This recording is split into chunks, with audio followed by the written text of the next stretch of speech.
Hey guys, my name is TommyBryson. If you don't know me, you're gonna know me. Now, every single person out there has this one thing that they don't know. And I'm gonna tell you it right now. A lot of people are trying to become rich, trying to become wealthy, trying to achieve something, but are not getting there and they don't understand why it is so, right? So for example, I really want to talk to you guys about today is the rules of money. And yes, I said rules of money because everyone thinks that money has no rules, that money just comes to you, that you can just do whatever you want, you can just invest in this and you're just going to get money, blah, blah, blah, and so on. But I'm here to reassure you that money, just as anything in the world, has rules. And if you break those rules, there are going to be consequences to them, right? So for example, society has rules, schools have rules, everything in the world has rules. So yeah, money also has rules. And before I even learned these rules, I was kind of exercising them, but I didn't really know how and why. And you know that when you really don't know anything, you really can't execute to the best potential. So I learned these 5 rules to money, how to make money, and all these things, right? It involves everything. These are the 5 rules that if you don't know them, you'll either walk through life with having 0 money, or you're going to walk through life really struggling for money. So here we go. Now I have this piece of paper here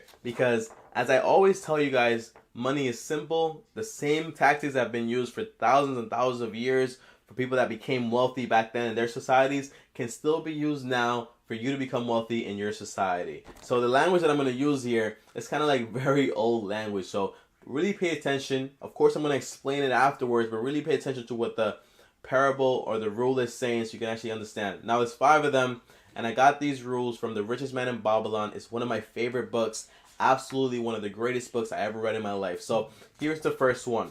The first rule to money is, gold cometh gladly and increasing quantity to any man who is willing to put not less than 1/10 of his earnings to create an estate for his future and that of his family. Now, what that means is gold is going to keep coming to you. And when they say gold, they're referring to money. So money is going to come to you gladly and willing always if you're willing to put 10% of everything you earn aside and set it aside for your future and for your family. And everyone is always saying like, oh my gosh, yeah, I have a retirement fund, I have this, I have that. But the percentage that they actually save is very small. And have you guys ever noticed, like, when you go to church, and this was like a really old thing, but when you used to go to church and stuff like that, they always used to say, like, always donate at least 10% of what you make. And with that 10% of everyone that was given 10%, the church would always get like upgrades and a whole bunch of other things. And the church pastor would always like be rolling around in Mercedes.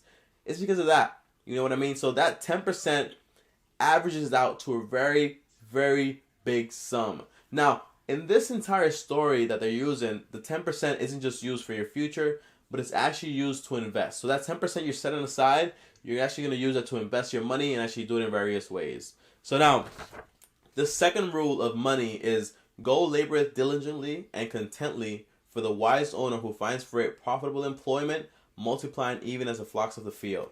Now, what this means is that money is going to make more money when you find for it profitable investments. And a lot of people out there, you see them putting their money into Bitcoin, putting their money into like straight trash, you know what I mean? Into straight promises, you know what I mean? And that's why what is his name? Barney Madoff. That's why he was so successful, you know what I mean? Because it seems so easy. Everything looks so easy. Every pyramid scheme out there works so great because it seems so easy and it's so enticing and it plays into humanity and human nature of, hey, if everybody else is doing it and it's working for them, maybe I can try it and it's going to work for me too. And it's fast money, it's quick money, and before you know it, you're broke. So whenever you have money, really learn how to put it aside and make it work for you diligently. Meaning that find for it profitable employment. Think of money as an employee and you as employer. And if you give that money a trash job, you can't expect to get any return on your investment back. Now, the third rule of money, gold clingeth to the protection of a cautious owner who invests it under the advice of wise men in its handling. Now, I know so many entrepreneurs out there that are so obsessed with doing everything by themselves and making mistakes by themselves and just like repeating every single mistake has been repeated by thousands of people and then saying, well, it was a learning experience, I had to do it. No, you didn't. You're stupid. Now, here's the thing. If you don't know how to make your money work for you, if you don't know how to do that, then go to someone that does. Find an advisor. And there are a whole bunch of books out there how to find a pretty good advisor that's not just taking all your money away. And I've seen videos on YouTube that say, oh, you don't need a financial advisor. You don't need this. Well, what happens if you don't have the intuition or the time to like find out how to make money work for you? Well, go to an advisor, go to a business person, figure out what they do to make their money work for them. Because most people that are millionaires, that are rich, they really don't have, most of the time, money just sitting aside, you know, because time is money. It's a real thing. So when you have money set aside and inflation kicks in, you're losing money every single year because you're not spending the money.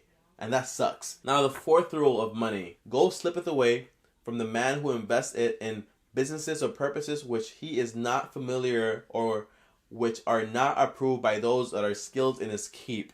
Now, I'm pretty sure you understood that if my language and my reading isn't that bad, but it means that your money is going to run away. Your money is going to disappear if you put it into businesses that you don't know. And that's why Warren Buffett, he has like this, like, what is it called? Like a moth or something around him, like his circle of competence, which is basically he invests in things that he knows that are going to work, that he has experience with, and that's why money sticks with him. But if I am an entrepreneur, right, which I am, and I'm making YouTube videos and I know everything about cameras and all this stuff, and I also have a side business that I don't really like talking about, but if I invest my money in what I know, my money's going to multiply because I know what I'm doing. But if you invest your money in like jewelry, for example, I don't know anything about jewelry. You know what I mean? So next thing you know, I lose all my money, and then I don't even know how I lost it. But I can't really say anything because guess what? I had no experience. And why was I doing that? It's a bad idea. Don't do it. Now the fifth one is gold flees the man who would force it to impossible earnings, or who followeth the alluring advice of tricksters and schemers, or who trust it to his own inexperience and romantic desires in investments. Now, I'm pretty sure that if you just begin in investments, you want to like jump in and you want to go like balls deep, right? But it's not a good idea. So for example, when I was growing up and I was like 19, I was already grown up, but I was 19 and I really wanted to get into investing. I started investing like almost all my money, you know, but I didn't really have experience in it. But I did a lot of research, right? But if you don't know anything and you want to like invest all your money and you want to do this and you want to do that, but you don't have any type of skill, like don't do it. And there are a lot of people out there that they say, for example, I'm going to invest my money into this and I'm going to get this much money back. I'm going to double my money or triple my money in this 1 year or this one investment. But guess what? On average, it takes money like I think it's like 10 years to double. So if you're doing that investment and you're trying to force money to do something that it's not possible for it to do, well, that's probably a scheme. That's probably a trick. That's probably a scam. And you played yourself right into it because if it sounds too good to be true, it probably is. And if it has no supporting data, just, oh my gosh, it worked for other people. Oh my gosh, it did this, it did that. Well, that's not data. That's not analytics. That's not statistics. That's nothing. And it can't prove anything. You know what I mean? So you want to do your research. You always want to stay ahead because if you don't follow these rules of money, you will end up in a ditch. No, you won't. But if you don't follow these rules of money, you will always be struggling. And that's why me, as an entrepreneur, as a person, I always make sure that whatever I'm doing, I always take advice from, like, for example, my uncle. He's like a millionaire. He has a lot of success. So I always take advice from him. I always call him. I always say, hey, I want to do this. I want to do that. Is that a good idea? Is that a bad idea? Like, what do you think? And if I want advice from, like, for example, from a friend that's not a millionaire, like, I really take it with a grain of salt because it's like, you're trying to give me advice, but you're not in the place that I want to be. So you're just trying to figure it out as I am. But always look for advice from people that are already there. But don't take it like, oh my gosh, I have to do it this exact way, because times are changing constantly and some people try to stick behind. And guys, the whole thing of these rules are very simple. Just save your money, invest it wisely. If you don't know how to invest, figure out how to invest. Like, find people that know what they're doing and then just keep going. And that's really all it is. Like I told you guys before, the rules are simple. The rules have been here for thousands and thousands of years. So if you're not where you want to be in life, it's not because you're dumb, it's not because you're stupid. It's just because there's some information out there that you just don't know. And now you have this information. So if you're still in the same place or you're not moving forward, now it is really because you're stupid. So my name is TommyBryson. If you don't know me, you're gonna know me. See you guys later. Peace. You've got to start at the bottom if you're ever gonna reach the top. You've gotta watch all the seeds you sowed on